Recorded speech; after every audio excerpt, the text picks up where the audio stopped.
the lost city of Atlantis. Have you ever felt that strange pull, that mysterious curiosity toward something that may not even exist? They call it Atlantis, a city so magnificent, so advanced that even time itself could not bear to remember it. But what if I told you, maybe, just maybe, it was real, and that traces of it still whisper beneath the waves today? Let's go back, not to the 1900s, not even to the Roman Empire. We're traveling 2,400 years into the past, to the age of Plato, the great Greek philosopher. In 360 BC, Plato wrote of a mighty civilization that had risen beyond imagination. He described it as a powerful island empire, larger than Libya and Asia combined, located beyond the Pillars of Hercules, what we now know as the Strait of Gibraltar. A land blessed by gods, rich in gold, silver, and strange metals that shimmered in the sun. Its people were said to live in perfect harmony, masters of art, architecture, and technology that even we today can't fully comprehend. But according to Plato, this paradise was not eternal. Its people grew greedy, corrupt, and proud. And then, in a single terrible night and day, Atlantis sank beneath the sea, gone forever. Most historians believed Plato was only telling a moral fable, a warning against human arrogance. But some believe it was a memory of something real, something ancient, something the earth itself has tried to erase. Centuries passed, but the story of Atlantis refused to die. It haunted explorers, mystics, scientists, and even emperors. In the age of discovery, sailors would whisper of ruins beneath the waves. Maps showed mysterious islands that appeared and vanished. And somewhere deep in the Atlantic Ocean, legend said the city of the gods still slept. Fast forward to the late 1800s, a time when science and mystery collided, when steamships crossed oceans and archaeologists were uncovering lost civilizations like Troy and Pompeii. If those could be real, people asked, why not Atlantis? One man, Ignatius Donnelly, became obsessed. He published a book in 1882 titled Atlantis, the Antediluvian World, claiming Plato's story was historical truth. He argued that Atlantis was the source of all ancient knowledge, architecture, religion, and myths passed down to Egypt, the Mayans, and beyond. Suddenly, Atlantis wasn't just a myth anymore. It was a question, a challenge. And that question still echoes today. Was Atlantis just a story told by an old philosopher? Or a real civilization lost beneath the sea, waiting to be rediscovered? The waves remember what we forget. Beneath the endless blue of our oceans, time hides its deepest secrets, and perhaps the truth about Atlantis. As technology evolved, humans began to search not just the surface of the sea, but the world beneath it. And what they found would reignite one of history's greatest mysteries. In the early 1900s, explorers discovered strange ruins beneath the waters of the Mediterranean and the Caribbean. Massive stone formations, walls that seemed man-made, and patterns too precise to be natural. Many dismissed them as coincidences, tricks of nature. But others whispered, what if this is Atlantis? Then came the Bimini Road. In 1968, off the coast of the Bahamas, divers found a series of giant rectangular stones perfectly lined up, stretching for half a mile underwater. Some said it was just a natural beach rock formation, but others claimed it was the remains of ancient streets streets that once belonged to Atlantis. A psychic named Edgar Cayce, long before the discovery, had predicted that Atlantis will rise near Bimini. And when the road was found exactly there, believers were convinced this was destiny, not coincidence. But let's step back for a second. Could Plato's island beyond the Pillars of Hercules actually be the Bahamas? Some researchers say no. They argue that Atlantis was far closer, perhaps in the Mediterranean itself. In 2001, scientists discovered something extraordinary near the coast of Spain. Under layers of mud and water, they found geometric patterns, circular formations eerily similar to Plato's description of Atlantis's concentric rings. Satellite imagery showed perfect symmetry, like a city planned with divine precision. And then there's Santorini, a Greek island that was once home to the Minoan civilization. Around 1600 BC, a massive volcanic eruption wiped out the Minoans almost overnight. Ash and fire consumed their cities, and the sea swallowed their harbors. To this day, the ruins of Akrotiri, preserved in volcanic ash, look like a ghost frozen in time. Could this be the real inspiration for Atlantis?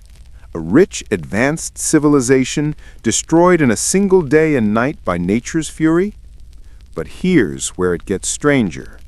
Modern oceanographers have discovered underwater structures across the Atlantic that seem man-made. In the Azores, sonar scans revealed what appears to be massive pyramids beneath the sea, almost identical in scale to the Great Pyramid of Giza. The angles are perfect, the alignment points toward the stars, and no one can explain how they got there. Coincidence or evidence of a forgotten world? Scientists argue it's geology. Believers say it's proof. And the ocean, silent and eternal, offers no answer. What if we've been looking in the wrong places all along? What if Atlantis wasn't just one city, but a whole network of ancient civilizations lost to time? The deeper we search, the more the sea seems to whisper, "You are not the first. You just forgot the ones who came before." The more we search, the stranger it gets. Atlantis is no longer just a legend. It's a puzzle with pieces scattered across the earth. And every time we think we've solved it, a new piece appears, somewhere unexpected. Let's start with something that shocked scientists: the Piri Reis map. Discovered in 1513, this ancient map was drawn by a Turkish admiral using even older charts, some said to be thousands of years old. It shows the coastlines of South America and Africa. But here's the twist. It also accurately outlines Antarctica, centuries before it was officially discovered. How could a map from the 1500s show a continent that wasn't found until 1820? And how could it depict Antarctica without ice, showing rivers, valleys, and mountains that lie buried under 2 miles of frozen land? Some experts believe it was copied from maps made by a civilization that existed before the last ice age, a civilization that could have been Atlantis. Then there's the theory that Atlantis lies beneath Antarctica itself. As bizarre as it sounds, satellite radar scans have revealed strange geometric patterns deep under the ice, perfect circles and square outlines resembling city foundations. NASA's satellite imagery shows heat signatures under the ice, as if something ancient and massive still exists there. But how could a tropical paradise like Atlantis end up under a continent of ice? One theory says the Earth's crust shifted during a cataclysmic event around 12,000 years ago, moving Atlantis from a warm zone to the South Pole. Over time, ice buried it, locking away its ruins in history forever. Meanwhile, other scientists point to the Richat Structure in Mauritania, Africa, a massive circular formation visible from space. nicknamed the Eye of the Sahara. It's the same size, same shape, and the same multi-ringed pattern that Plato described. A perfect match. Coincidence? Maybe not. When explorers studied the region, they found traces of marine fossils, proof that this desert was once under the sea. Streams of ancient salt and evidence of heavy flooding marked the land. Could this have been Atlantis, not beneath the ocean, but swallowed by it thousands of years ago? And then comes the DNA mystery. Researchers studying ancient South American and Mediterranean populations found strange genetic similarities, people separated by oceans, but somehow linked by a common ancestry. How could that be possible before global travel existed? Unless, long ago, an advanced seafaring civilization connected them, the same one Plato spoke of. It all starts to add up. A global network, a vanished power, a catastrophe that wiped it clean. Even NASA's ocean mapping satellites have picked up massive rectangular structures deep in the Atlantic Ridge, far below where sunlight ever touches. Some look like roads, some like grids, and some, eerily, like buildings. When these images hit the internet, Google Earth even marked one of them as Atlantis City before quickly removing the label. Coincidence or cover-up? Every discovery, every clue points toward one chilling idea, that something did exist, something advanced, something ancient, and that the world isn't ready to face what really happened. The story of Atlantis has always been more than just a mystery. It's a mirror, reflecting who we are and what we could become. Every clue we've uncovered, every lost ruin, every ancient map, every whisper beneath the sea tells us that something powerful once existed and vanished. But maybe the real story of Atlantis isn't about a city lost to the ocean. Maybe it's about us. Think about it. How many times has humanity risen, built empires, reached for the stars, only to fall again through greed, pride, and destruction? It's the same story, told again and again, just with different names. Plato didn't write about Atlantis to entertain. He wrote it as a warning, a message carved into time itself. He said, when humans forget humility, when they think they can control nature, the gods remind them who truly holds power.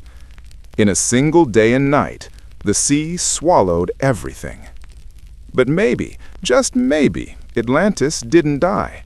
Maybe it survived in the form of knowledge. The architecture of the Egyptians, the astronomy of the Mayans, the mathematics of the Greeks. Each one holds traces of something older, something unified, something lost. As if the memory of Atlantis was passed down not through ruins, but through humanity itself. And what if that's the real reason we're so obsessed with finding it? Not to see its temples or treasure, but to remember what we've forgotten. A time when humans lived in balance with nature, before we learned to destroy what we create.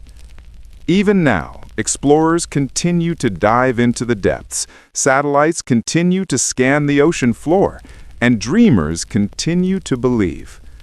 Because the mystery of Atlantis isn't buried in the sea, it's buried in our hearts.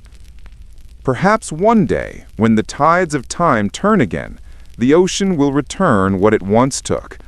Until then, the waves keep their silence. And every time we look out at the endless blue horizon, we can almost hear them whisper, "We were here once."